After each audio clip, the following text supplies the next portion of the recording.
Good morning, viewers. You're now watching Hornbill TV. Prime Minister Narendra Modi said that modern airport facilities and advanced infrastructure open new opportunities for any state. He also added that the development in Assam shows that justice is being served, contrasting it with the previous Congress government, which he claimed did not prioritize Assam and the Northeast. भाइयों, अब से कुछ देर पहले मुझे गोपीनाथ बोरदोलोई जी की प्रतिमा का अनावरण करने का सौभाग्य मिला है। बोरदोलोई जी असम के पहले मुख्यमंत्री थे, असम का गौरव थे, असम की पहचान, असम का भविष्य और असम के हित उन्होंने कभी भी इससे समझौता नहीं किया। उनकी ये प्रतिमा आने वाली पीढ़ियों को प्रेरित करती रहेगी, उनमें असम को लेकर गौरव की भावना जगाएगी। साथियों, आधुनिक एयरपोर्ट जैसी सुविधाएं, कनेक्टिविटी का आधुनिक इंफ्रास्ट्रक्चर, ये किसी भी राज्य के लिए नई संभावनाओं और नए अवसरों के गेटवे होते हैं। ये राज्य के बढ़ते आत्मविश्वास और लोगों के भरोसे के स्तंभ होते हैं। आप भी जब देखते हैं कि असम में इतने शानदार हाईवे बन रहे हैं, एयरपोर्ट बन रहे हैं, तो आप भी कहते हैं अब जाकर असम के साथ न्याय होना शुरू हुआ है। वरना साथियों, कांग्रेस की सरकारों के लिए असम और पूर्वोत्तर का विकास उनके एजेंडे में ही नहीं था। The Roos Avenue Court on Saturday ordered to release Christian Michael James from custody in the alleged money laundering case linked to Augusta Westland Chopper, the Deal case. James will remain in custody in the CBI case. A similar bail application is pending in CBI case, and James had sought release from the custody on the ground that he has completed the maximum sentence of 7 years in custody in money laundering case, and he was granted bail by the Supreme Court in CBI case and by the Delhi High Court in money laundering case. On being informed of the court's decision, Michael said that he was happy and that there were good judges, and also said that he is working on organizing his travel documents. Sir, as your release ordered by the court in ED matter, what do you have to say about it? I think written law will prevail. I think there are good judges, some good judges in India. I've been lucky to have them. So, are you satisfied with the order of the court, or were yes, I am. expecting something more? No, I'm satisfied. I'm satisfied. I think India's constitution is excellent, and let's hope the constitution will be followed. And it's holding India together, and terribly important that things like this happen. So, are you hopeful for CBI case same order? Yes, I am hopeful. So, when you are going to get the travel document from your embassy, because your passport has been expired? Yes, well, everyone is working. Everyone's doing their work. Things take time. Okay. Sir. Technically speaking, in this matter, maximum punishment is 7 years. I think that has been completed. But the release order for the ED matter is only announced today. CBI matter is kept for Monday. So probably, I don't know, I'm not sure. Probably the court may pass some orders on Monday. It can be even continuation of custody also.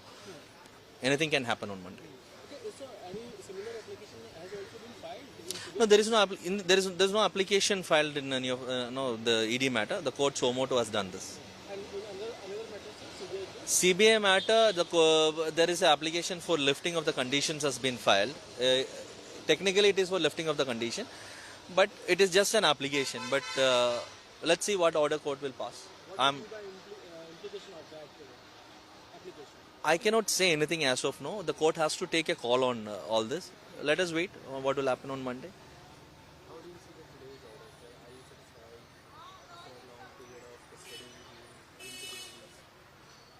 You can say that I'm satisfied, but it shows the legal system of India, how it works. Because the people from across the world is watching this. So I'm also part of that legal system. So we try to get justice to the people. So it is a fair order as on today.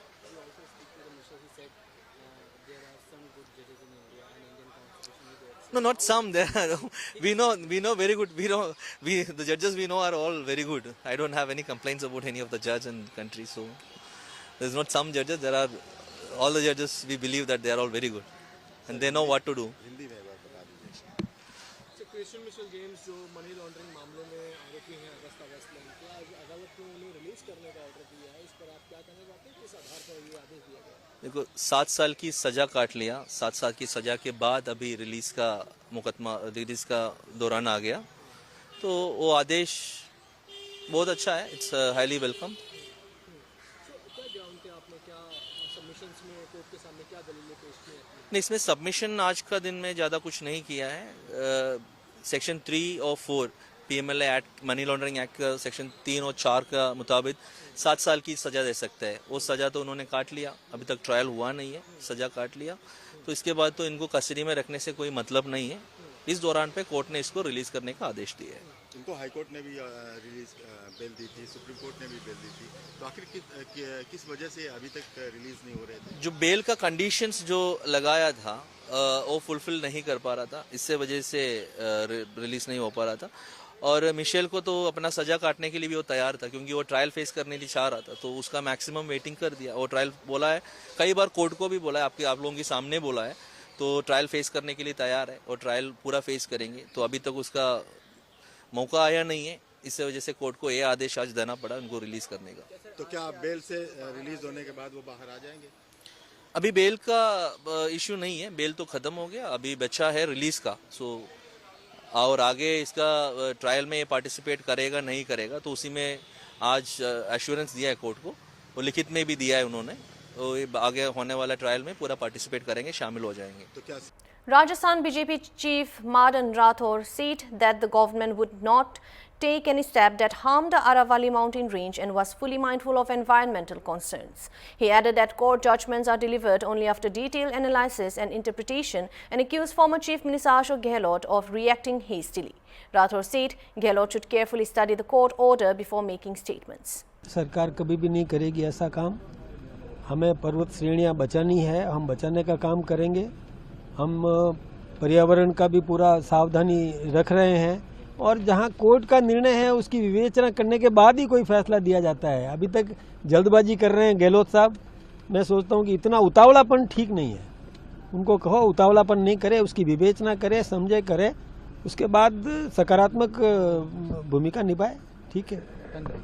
After a period away from the national setup, marked by competition for spots and renewed focus on fitness and also consistency, Ishan Kishan has worked his way back into India's plans. Strong performances and a refreshed mindset have earned a left-hander a recall for the ICC Men's T20 World Cup 2026, with Kishan expressing gratitude and excitement about contributing to the team again. He is known for his aggressive batting at the top of the order and quick scoring in limited overs crickets. Ishan made headlines after scoring a double century in one-day internationals ODIs in 2022, becoming the youngest player to do so. He has represented India in Tests, ODIs and T20 internationals and is considered one of India's exciting talents in white ball cricket. बहुत खुश हूँ. आपके captaincy में झारखंड ने first time sir trophy जीता sir. हाँ, पता है मुझे, अच्छा लग रहा है, बहुत अच्छा, खुश हूँ. शतक भी आपने मारा. हाँ जी, हाँ जी, थैंक यू. बहुत अच्छा खेले, पूरी टीम ने अच्छा खेला. Thank you so much. The VBG Ramji bill was passed amid debate in Parliament over rural employment and welfare measures. The bill seeks to expand employment guarantees, beyond the existing Manrega framework, increasing both the number of guaranteed workdays and financial allocation. BJP MP Sudhanshu Trivedi described the legislation as a major reform aimed at making rural employment more structured and also effective, while rejecting the opposition's criticism as unfounded. देखिए, जो विकसित भारत जी राम जी का नया विधेयक आया है, इसमें मनरेगा के मुकाबले 100 दिनों की बजाय 125 दिन की रोजगार गारंटी की व्यवस्था की गई है। इसके अतिरिक्त जो धन का आवंटन है, जो कांग्रेस के रिजीम में केंद्र के द्वारा 30-35 हजार करोड़ रुपए से ज्यादा नहीं दिया जाता था, हमारे टाइम में 65,000 दिया जा रहा था कोविड के दौर को छोड़कर, अब 1,51,000 करोड़ रुपए का आवंटन है, जिसमें 95,000 करोड़ रुपए तो केंद्र दे रहा है, शेष राज्यों को दिया गया है। राज्यों को इसलिए दिया गया है कि राज्य अपने हिसाब से फ्लेक्सिबिलिटी कर सके। इसके अतिरिक्त उसमें 4 कैटेगरीज बनाई गई हैं काम करने की, जिसमें एक जल संसाधन का है, एक आजीविका निर्माण का है, एक अगर कोई प्राकृतिक आपदाएं आती हैं, बाढ़ या उस ढंग की, उन चीजों से बचाव के लिए है, और फिर जो कंस्ट्रक्शंस होंगे उनको ऐसा नहीं कि लोकल स्तर पे तय नहीं होगा, लोकल स्तर पर ही तय होगा, पर उनके पास जिले और प्रदेश की पूरी जानकारी होगी ताकि वो अपने गांव की बेहतर प्लानिंग कर सके। तो मुझे लगता है कि एक क्रांतिकारी कार्य है जो ग्रामीण क्षेत्र में जो रोजगार के अवसर हैं उनको अधिक युक्ति संगत बनाएगा और विकास के साथ बेहतर उसका कोऑर्डिनेशन या संयोजकत्व होगा। इसलिए जिस भी प्रकार का जो विरोध विपक्ष द्वारा किया जा रहा है, इसका कोई आधार नहीं है। Political temperatures are rising ahead of the upcoming elections as VIP chief Mukesh Sahani has launched a sharp attack on the BJP, accusing the ruling party and its allies of undermining democracy. Sahani alleged misuse of last-minute welfare schemes during the Bihar elections and urged the public to reflect carefully on their voting choices. आप लोग लगातार आरोप लगा रहे थे चुनाव हारने के बाद, और जीतनराम मांझी ने भी जिस तरीके से कहा, बयान जो दिया, कैसे देखते हैं उस बयान को? देखिए, निश्चित तौर पे इसी के लेके तो हम लोग लड़ाई लड़ रहे हैं। आदरणीय राहुल गांधी जी के साथ वोटर अधिकार यात्रा पे हम लोग निकले थे, और यही लोकतंत्र जो है खत्म करने पे लगा हुआ है भारतीय जनता पार्टी और उनके सहयोगी दल। आपने देखा कि किस तरीके से मांझी जी ने जिक्र किया कि 2020 में हमने डीएम साहब को कहने से हमने वहां पे जीत दर्ज कराया, और अभी भी अगर हमें फोन करते तो हम जीत हासिल करा देते। तो इसी के लिए हम लोग लड़ाई लड़ रहे हैं कि भाई बाबा साहब भीमराव अम्बेडकर ने इस देश में लोकतंत्र में गरीब जनता सभी को वोट गिराने का अधिकार दिया है, और उन्होंने सुनिश्चित किया कि 5 साल नेता काम करे, अगर 5 साल में अच्छे काम नहीं करेंगे तो सबको बदलने का अवसर जनता के हाथ में था, जनता मालिक था। लेकिन इन्होंने भारतीय जनता पार्टी, आप देखिए किस तरीके से बिहार में एन टाइम पे योजना ला के हर किसी के खाते में 10-10 हजार रुपया दे देना, 20,000 करोड़ रुपया खर्च कर देना, और बिहार में जनादेश अपने पक्ष में कर लेना। अगर इसी तरीके से चलता रहेगा, काम कोई सरकार ना करे और सत्ता में इसी तरीके से बैठा रहे, इसी तरीके से वोट चोरी करके सत्ता में बैठा रहे, इसी तरीके से डीएम को फोन करके और प्रत्याशी को जिताया जाए, तो फिर तो इससे अच्छा इस देश में चुनाव बंद हो जाना चाहिए। अभी हम लोगों को ज्यादा सोचने की आवश्यकता नहीं है, अभी ज्यादा बिहार और देश की जनता को सोचने की आवश्यकता है कि देश में लोकतंत्र रहे या ना रहे। इसके लिए आने वाले समय में हमारे देश की सभी जनता को सोचने की आवश्यकता है, और ये हम लोग पहले से ही कह रहे हैं कि देश में लोकतंत्र खत्म हो रहा है। इसको आने वाले समय में हम लोग मजबूती से लड़ाई लड़ेंगे। EAM S.J. Shankar said India's foreign policy faces growing complexity amid shifting global alliances. He noted that the challenges of managing relations with major powers, including the US, China and Russia, while stressing the importance of Europe as a key partner. He also highlighted that ties with neighboring countries often fluctuate due to their internal politics, but emphasized that India has remained a reliable partner, consistently extending help during crisis. External Affairs Minister Dr. S.J. Shankar said that India has deep historical ties with Gulf, Southeast Asia and also Central Asia, which need to be rebuilt. He emphasized recognizing India's cultural and historical imprint abroad and urged a clear strategic approach in foreign policy to leverage these connections effectively. Bring Japan into play, draw neighbors in, extend the neighborhood and expand traditional constituencies of support. ये पूरी दुनिया में diplomatic circles में एक नया narrative था, एक नई तरह का एक आर्गुमेंट था. So how do you see, sir, juggling these so many balls and without hitting each other and balancing a way and finding the way out? You know,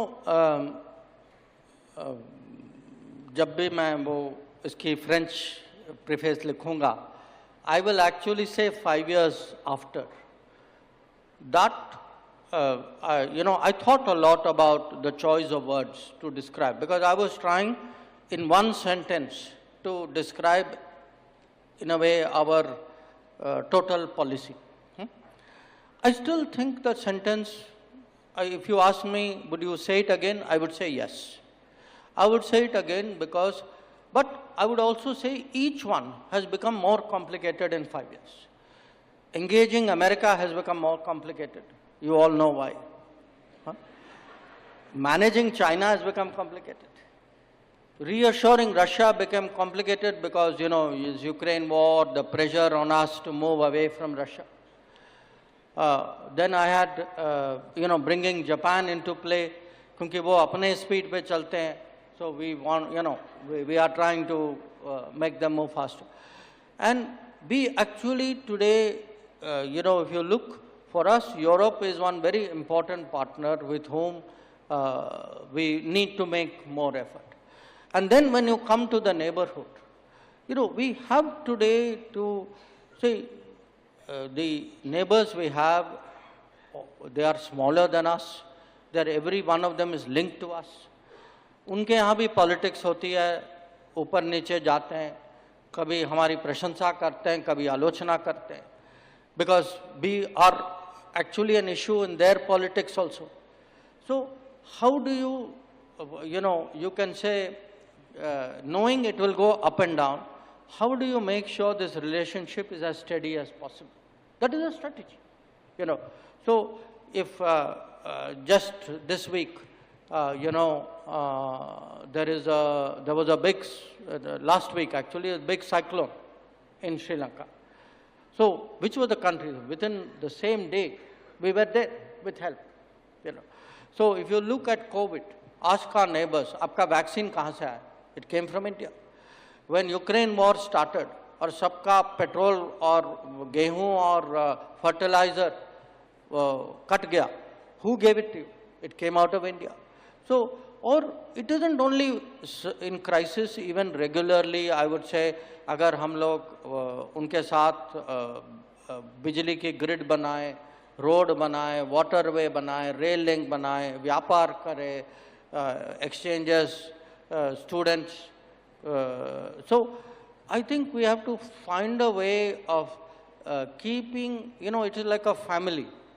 Sometimes in a family, 1 or 2 or 3 members of the family may get upset with you. But as the I would say, like the biggest member of the family, हम लोगों का एक दायित्व बनता है कि, you make that extra effort. And last issue, because I refer to the neighborhood beyond, I just came. Rai Bareli police have arrested a man for his involvement in the illegal trafficking of codeine-based cough syrup. Acting on complaint from the drug inspector, officials caught Priyanshu Gautam and sent him to judicial custody on Thursday. Earlier in a similar case, Divakar Singh, who owned Ajay Pharma, was also arrested for supplying the cough syrup. Sir, ये codeine cough syrup मामले में गिरफ्तारी हुई है, क्या है पूरा मामला, क्यों किसको गिरफ्तार किया गया है? ये रायबरेली के ड्रग इंस्पेक्टर ने एक कोडीन युक्त जो है कफ सिरप बेचे जाने के संबंध में एक तहरीर दिया था। इस संबंध में 330/25 मुकदमा अपराध संख्या थाना खीरों में पंजीकृत कर लिया गया था और इससे पूर्व एक मिलेरिया में भी अभियोग पंजीकृत किया गया है, जिसमें दिवाकर सिंह को इसी तरह की कृत्य के लिए जेल भेजा जा चुका है। अजय फार्मा नाम से वो फॉर्म चलाता था और खीरों वाला जो मामला भी इसी से जुड़ा हुआ है। जो अजय फार्मा वाले ने ही मेडिसिन हाउस खीरों में भी एक माल सप्लाई किया था और मेडिसिन फार्मा चलाने वाले प्रियांशु गौतम को भी आज गिरफ्तार करके न्यायिक अभिरक्षा में भेजा जा रहा है। On Friday, Samajwadi Party MLA Mukesh Verma protested over the codeine cough syrup issue in Uttar Pradesh. He said that higher-ups are involved in the case and questioned who is responsible for the lives of children. The MLA expressed concerns over the codeine cough syrup being sold in the market, and the MLA also asked whether those involved in the case would have their homes bulldozed. He stated that the people involved in the case profited and crossed the border, and the MLA said that the BJP government is helping them out and called for their immediate detention. भ्रष्टाचार, और अब तो सारी सीमाएं टूट गई। जहर बेच रहे हैं, दवाई के नाम पर जहर, मेडिसिन के नाम पर जहर, बड़े बड़े लोग शामिल हैं, धन्ना सेठ शामिल हैं। इनके घर कब बिल्डोजर जाएगा? इनके घर कब बिल्डोजर जाएगा? मासूम पूछ रहे हैं, मासूम तड़प रहे हैं। अभिभावक को ये नहीं पता, जिसका पेशेंट एडमिट है उसे ये नहीं मालूम कि इनमें क्या है, ये पिला रहे हैं, क्या खिला रहे हैं। 60 कंपनियां खोली गई, 60 कंपनियां खोली गई, और उसमें करोड़ों रुपए का, 10,000 करोड़ रुपए का टर्नओवर हुआ है, और जहर बेचा जा रहा है। जहर का धंधा बंद करे सरकार। UP Chief Minister Yogi Adityanath also shared details about the case while addressing the media on Friday. He said that under the leadership of the Uttar Pradesh Police and Food Safety and Drug Administration, action was initiated under the NDPS Act. लेकिन प्रारंभिक जांच में सामने आया है कि उससे जुड़े हुए जिन अभियुक्तों को एसटीएफ या यूपी पुलिस की कार्रवाई में पकड़ा गया है, उनके कुछ संबंध समाजवादी पार्टी से सामने आए हैं, और समाजवादी पार्टी जो अपने कार्य के अनुरूप जिसका जो बदनाम हो चुकी है और पहले से कुख्यात है, इस पूरे मामले में भी उसकी संलिप्तता आएगी। चूंकि एसआईटी, एक राज्य स्तर की एसआईटी इस पूरे मामले की निगरानी कर रही है, जिसमें यूपी पुलिस, एफएसडीए, इनसे जुड़े हुए सभी अधिकारी मौजूद हैं। इनके अवैध रूप से तस्करी के साथ साथ इससे जुड़े हुए अन्य जो महत्वपूर्ण पहलू होंगे, किन किन लोगों के पास से धन गया है, ये बातें भी सबके सामने आएंगी, और इस बारे में पूरी रिपोर्ट आने के बाद ही इसके बारे में कुछ कहा जा सकता है। लेकिन ये जरूर मैं कह सकता हूं कि जो सपा प्रमुख के द्वारा कहा जा रहा है, ये वही स्थिति है कि यही कसूर मैं बार बार करता रहा, धूल चेहरे पर थी और आईना साफ करता रहा। यानी फोटो इनकी है उन माफियाओं के साथ, तो स्वाभाविक रूप से अवैध लेन देन में भी संलिप्तता कहीं ना कहीं सामने आएगी। जांच आने दीजिए, दूध का दूध और पानी का पानी सबके सामने आएगा। धन्यवाद जी। That's all for now. Thank you for watching Hornbill TV.